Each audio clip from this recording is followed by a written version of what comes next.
ড্যামন নাইলাকে হাসপাতালের বিছানায় শুইয়ে দিল। সে সাময়িকভাবে নিরাপদ আছে নিশ্চিত হওয়ার পর ড্যামনের চোখে শীতল ক্রোধ জ্বলে উঠল। সে পুনরায় সেই অন্ধকার হোটেল রুমের দিকে পা বাড়াল। যে লোকটি নাইলাকে লাঞ্ছিত করার চেষ্টা করেছিল সে তখনও কোনায় পড়েছিল। তার নাক দিয়ে রক্ত ঝরছিল এবং সে আতঙ্কে ড্যামনের দিকে তাকাচ্ছিল। তুমি ওর সাথে কি করার চেষ্টা করছিলে? ড্যামন ধীরে ধীরে তার দিকে এগিয়ে গেল, তার কণ্ঠস্বর ছিল ভয়ঙ্করভাবে শান্ত। আমি কিছু করিনি। জো আমাকে বলেছিল। লোকটি তোতলামি করে অজুহাত দেওয়ার চেষ্টা করল। ড্যামন আর কিছু না বলে সরাসরি লোকটির হাতের ওপর পা দিয়ে চাপ দিল। হাড় ভাঙার মটমট শব্দ শোনা গেল এবং লোকটি এক তীব্র আর্তচিৎকার করে উঠল।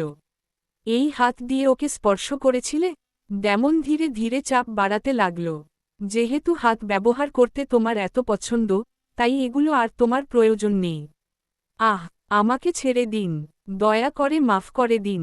লোকটি ব্যথার চোটে জ্ঞান হারানোর উপক্রম হল। ড্যামন তার পা সরিয়ে নিল এবং লোকটির উরুর হাড়ের ওপর সজোরে লাথি মারল। হাড় ভাঙার আরও একটা শব্দে পুরো রুমের পরিবেশটা বিভৎস হয়ে উঠল। ঠিক সেই সময় দরজা খুলে গেল। স্পেন্সার দুজনকে টেনে হিঁচড়ে ভেতরে নিয়ে এল। বিল এবং জো। বসো, এদের নিয়ে এসেছি। স্পেন্সার নির্দয়ভাবে দুজনকে মেঝেতে ছুঁড়ে ফেলে দিল। রুমের দৃশ্য দেখে বিল এতটাই ভয় পেয়ে গেলেন যে তার পা কাঁপতে শুরু করল। তিনি মেঝেতে হাঁটু গেড়ে বসে পড়লেন। মিস্টার ড্যামন, দয়া করে আমাদের মাফ করে দিন। এটি একটি ভুল বোঝাবুঝি ছিল। ভুল বোঝাবুঝি? ড্যামন বিদ্রূপ করে বলল। একজন নিরাপরাধ নারীকে ওষুধ খাইয়ে ষড়যন্ত্র করাটা তোমাদের কাছে ভুল বোঝাবুঝি? তার দৃষ্টি গিয়ে পড়ল কম্পমান জোর ওপর। ওয়াশরুমে তুমি ওকে কি ইনজেকশন দিয়েছিলে? সামান্য কিছু উত্তেজক ওষুধ। জোর কণ্ঠস্বর কাঁপছিল, তার আগের সেই অহংকার পুরোপুরি ধুলোয় মিশে গেছে। ড্যামন রুমের কোনায় একটি ক্যামেরা দেখতে পেল এবং শীতলভাবে হাসল। সে তার ফোন বের করে দুজন শক্তিশালী দেহরক্ষীকে ডাকল। এই দুই পুরুষকে ধরে রাখো এবং এই মেয়েটিকে সেই উপহার চেখে দেখতে দাও যা সে অন্যের জন্য তৈরি করেছিল। ড্যামন কঠোর নির্দেশ দিল। মনে রেখো, সবকিছুর ভিডিও রেকর্ড করবে। না, দয়া করে এমন করবেন না। আমি ভুল করেছি। আমি সত্যিই বুঝতে পেরেছি। জো আর্তনাদ করে ক্ষমা চাইতে লাগল, কিন্তু কেউ তার কথায় কান দিল না। জোর বুক ফাটা চিৎকার শুনতে শুনতে ড্যামন অভিব্যক্তিহীনভাবে রুম থেকে বেরিয়ে গেল। কিছু ঋণ ঠিক একইভাবে শোধ করতে হয়। অজানা সময় পর নাইলা তীব্র যন্ত্রণায় জেগে উঠল। সে ধরফর করে উঠে বসল এবং দেখল তার হাতে স্যালাইন চলছে। জেগেছ? একটি পরিচিত কণ্ঠ তার কানে এল। নাইলা তাকিয়ে দেখল ড্যামন তার বিছানার পাশের চেয়ারে বসে আছে।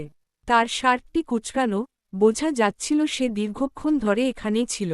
অচেতন হওয়ার আগের স্মৃতিগুলো তার মাথায় ভিড় করে এল, সেই লোকটির আক্রমণ, চরম আতঙ্ক। ড্যামনের সময় মতো উপস্থিতি এবং ড্যামনের বুক স্পর্শ করার সেই মুহূর্ত। আমাকে বাঁচানোর জন্য ধন্যবাদ। নাইলা কিছুটা অস্বস্তি নিয়ে তার দৃষ্টি এড়িয়ে গেল। আপনি না থাকলে এটি ঘটেছে কারণ আমি তোমাকে ঠিকমতো রক্ষা করতে পারিনি। ড্যামন তার কথা কেড়ে নিয়ে দায়িত্ব নিজের কাঁধে নিল। আমার আগেই তাদের ষড়যন্ত্র বুঝতে পারা উচিত ছিল। এতে আপনার কোনো দোষ নেই। নাইলা মাথা নাড়ল। আমিই অসতর্ক ছিলাম। ওই জোকে তার উপযুক্ত শাস্তি দেওয়া হয়েছে। ড্যামনের কণ্ঠ শান্ত থাকলেও নাইলা তাতে লুকিয়ে থাকা নিষ্ঠুরতা অনুভব করতে পারল। স্কাইরে মেডিকেলের সাথে প্রসপেক্টাস টেকনোলজির চুক্তিও বাতিল করা হয়েছে। ড্যামনের প্রবল ব্যক্তিত্বের সামনে নাইলা কিছুটা অস্বস্তি বোধ করছিল। কি বলবে বুঝতে না পেরে সে চোখ বন্ধ করে ঘুমানোর ভান করল। বিশ্রাম নাও। আমি আর বিরক্ত করব না, ড্যামন মৃদুস্বরে বলল। নাইলা অবাক হয়ে খেয়াল করল সে আসলেই ঘুমিয়ে পড়েছে। যখন সে আবার জাগল, তখন বিকেল। ড্যামনের হাতে একটি লাঞ্চ বক্স। ক্ষুধা লেগেছে? আমি তোমার জন্য মাশরুম স্যুপ আনিয়েছি। নাইলা অবাক হল যে লোকটা এখনও তার পছন্দের কথা মনে রেখেছে। স্পেন্সার রুমে ঢুকে জানালো সব ফর্মালিটি শেষ। নাইলা হাসপাতালের খরচ নিয়ে প্রশ্ন করতে চাইলে ড্যামন থামিয়ে দিয়ে বলল, এটি কাজের সময়ের দুর্ঘটনা, তাই কোম্পানি সব খরচ বহন করবে। তার বলার ভঙ্গি এমন ছিল যে নাইলা আর তর্কের সাহস পেল না। এয়ারপোর্টে যাওয়ার পথে স্পেন্সার নাইলাকে জানালো যে জোকে পুলিশ গ্রেফতার করেছে এবং বিলকে চাকরি থেকে বরখাস্ত করা হয়েছে। তাদের জেল হওয়ার সম্ভাবনা প্রবল। এটি শুনে নাইলার মনে হল শেষ পর্যন্ত ন্যায়বিচার হয়েছে। সপ্তাহান্তে নাইলা তার অ্যাপার্টমেন্টের পাশের সুপারমার্কেটে বাজার করছিল। সবজি বাছাই করার সময় হঠাৎ সে একটি পরিচিত আদিক্ষেতা ভরা মিষ্টি কণ্ঠ শুনতে পেল। বেবি, আজ রাতে তুমি কি খাবে? আমি তোমার জন্য রান্না করব। নাইলা তাকিয়ে দেখল জর্ডিন ফোনে কথা বলছে। আমি তোমাকে খুব মিস করছি। কখন ফিরবে বেবি? নাইলা বুঝতে পারল ওপাশে ক্লার্ক আছে। তার ঘেন্না লাগল। ক্লার্কের সব কথাই তবে মিথ্যা ছিল, সে জর্ডিনের সাথে সম্পর্ক মোটেও ছিন্ন করেনি। নাইলা দ্রুত সেখান থেকে সরে গেল। অন্যদিকে ক্লার্ক বিরক্ত হয়ে জর্ডিনের কথা শুনছিল। ঠিক আছে, আমি জানি। আমার কাজ আছে, রাখছি। ফোন রেখে ক্লার্ক তার স্ক্রিনে থাকা নাইলার মেসেজগুলোর দিকে তাকাল। নাইলা ট্যুর থেকে ফেরার পর একটি মেসেজেরও উত্তর দেয়নি। ঠিক তখনই সহকারী মাইকেল রুমে ঢুকল। মিস্টার ক্লার্ক, রন্টানা সিটিতে ম্যামের সাথে যা হয়েছিল তা জানতে পেরেছি। বলো। ক্লার্ক মুখ তুলল। গত রাতে স্কাইরে মেডিকেলের লোকেরা ম্যামকে ষড়যন্ত্র করে ধর্ষণের চেষ্টা করেছিল। পরে আপনার চাচা ড্যামন তাকে রক্ষা করেন। কি? ক্লার্ক রাগে গর্জে উঠল। তুমি আমাকে এখন এটা বলছো কেন? মাফ করবেন স্যার, আমি। মাইকেল ভয়ে মাথা নিচু করে রইল। ওই লোকগুলোর কি হয়েছে?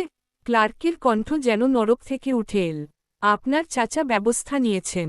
ওই মহিলা গ্রেফতার হয়েছে আর ভাইস প্রেসিডেন্ট বরখাস্ত হয়েছে। যথেষ্ট নয়? ক্লার্ক তার কথা থামিয়ে দিল, তার চোখে খুনের নেশা। উদ্ধৃতি চিহ্ন। নিশ্চিত করো যেন ওরা সারা জীবন জেলের ঘানি টানে, কখনো যেন বের হতে না পারে।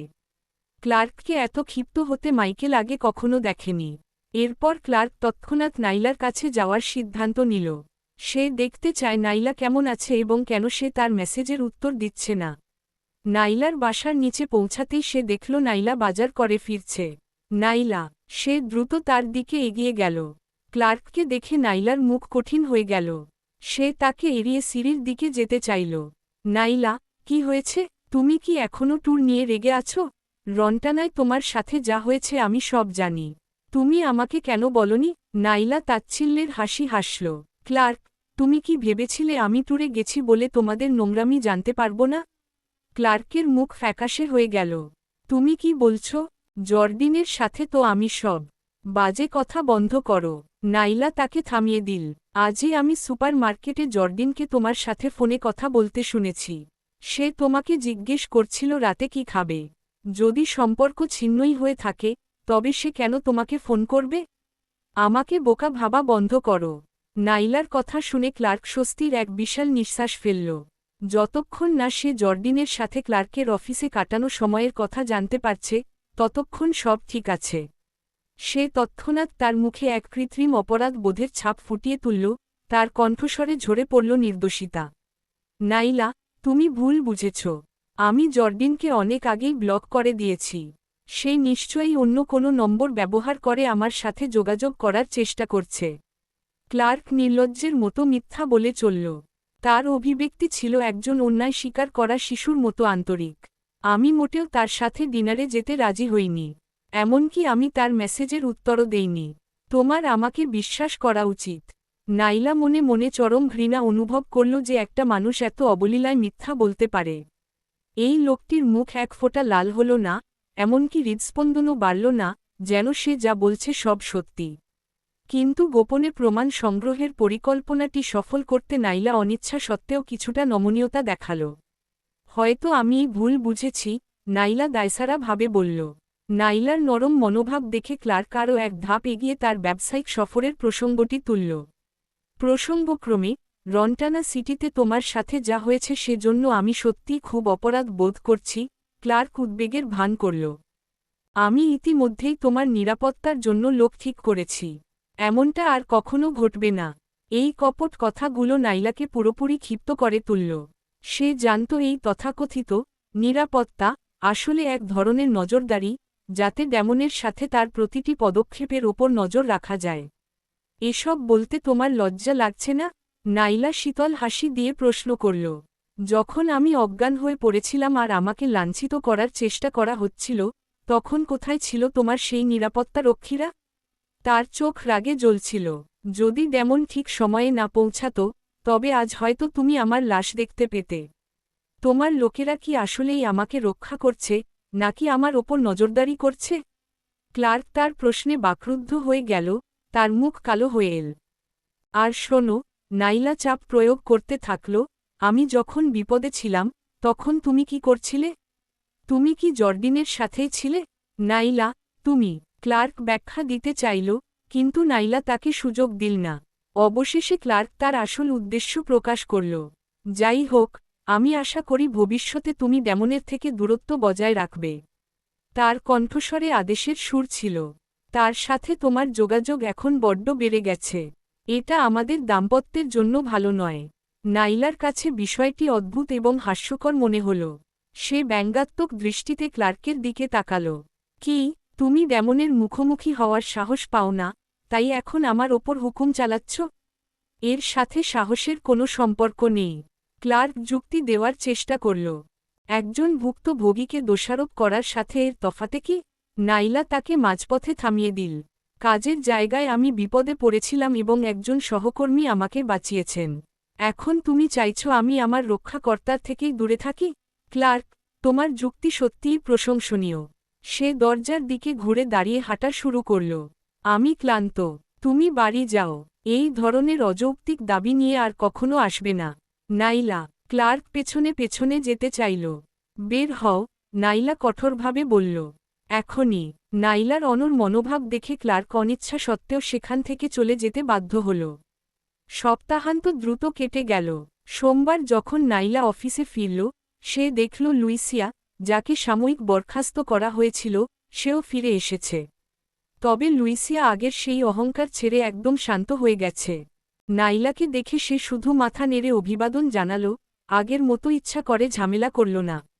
মনে হচ্ছে আগের ঘটনাটি তাকে ভালোই শিক্ষা দিয়েছে।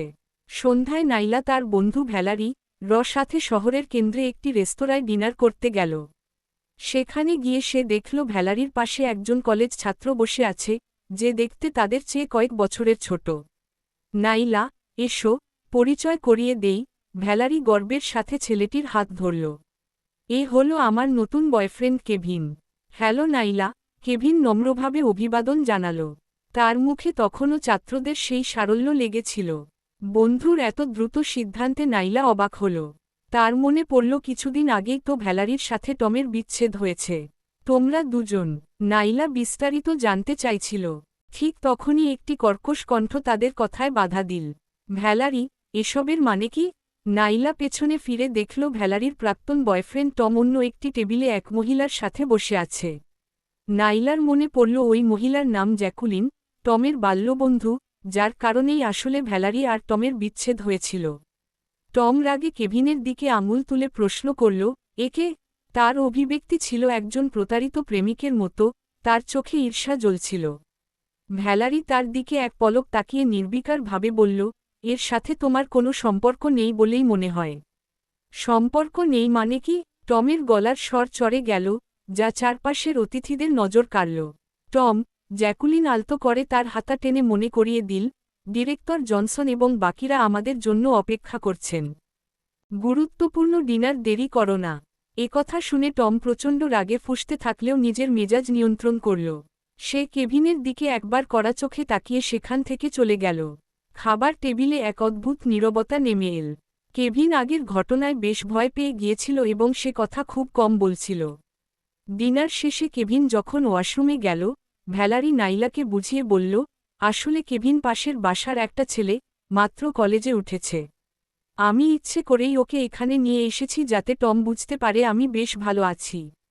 তাহলে এটা কি একটা নাটক ছিল? নাইলা কিছুটা মজা পেল। এক রকম তাই। ভ্যালারি কাঁধ ঝাঁকাল। আমি ভাবিনি টম আর ওই মহিলাকে এখানে দেখতে পাব। তবে ফল ভালো হয়েছে। টমের মুখটা কেমন শুকিয়ে গিয়েছিল দেখলে তো। ভ্যালারির কাছ থেকে বিদায় নিয়ে নাইলা পার্কিং লটের দিকে গেল তার গাড়ি নিতে। গাড়ির কাছে পৌঁছাতেই সে দেখল স্পেন্সার একজন মাতাল মানুষকে ধরে রেস্তোরাঁ থেকে বের করে আনছে। সেই লোকটি ছিল ড্যামন। তার গাল সামান্য লাল হয়েছিল এবং পাটল ছিল, বোঝাই যাচ্ছিল সে বেশ অনেকটুকু পান করেছে। নাইলার হঠাৎ ক্লার্কের সেই হাস্যকর সতর্ক বার্তার কথা মনে পড়ল, যে বলেছিল ড্যামনের থেকে দূরে থাকতে। তার সামনে থাকা এই লোকটিকে দেখে, যাকে হাঁটানোর জন্য অন্যের সাহায্য লাগছে, ক্লার্কের কথাগুলো তার কাছে চরম অর্থহীন মনে হল। ড্যামনের মতো একজন মানুষের নাইলার প্রতি কোনো কুন্তলোভ থাকতে পারে? ক্লার্কের সন্দেহ বাতিকগ্রস্ততা সত্যিই মারাত্মক পর্যায়ে পৌঁছে গেছে। এই ভেবে নাইলা নিজের হাসি চেপে রাখতে পারল না। রাস্তার ল্যাম্পপোস্টের আলোর নিচে ড্যামনের তীক্ষ্ণ ইন্দ্রিয় কাজ করে উঠল। সে অনুভব করল কেউ তাকে দেখছে। সে মাথা তুলে নাইলার মুখে সেই উজ্জ্বল হাসিটি দেখতে পেল। ম্লান হলুদ আলোয় সেই হাসিটি যেন আরও মায়াবী লাগছিল, যা দেখে ড্যামনের চোখ জোড়া অবচেতনেই সরু হয়ে এল। তার চোখের গভীরে এক বিপজ্জনক আভা খেলে গেল। চলবে।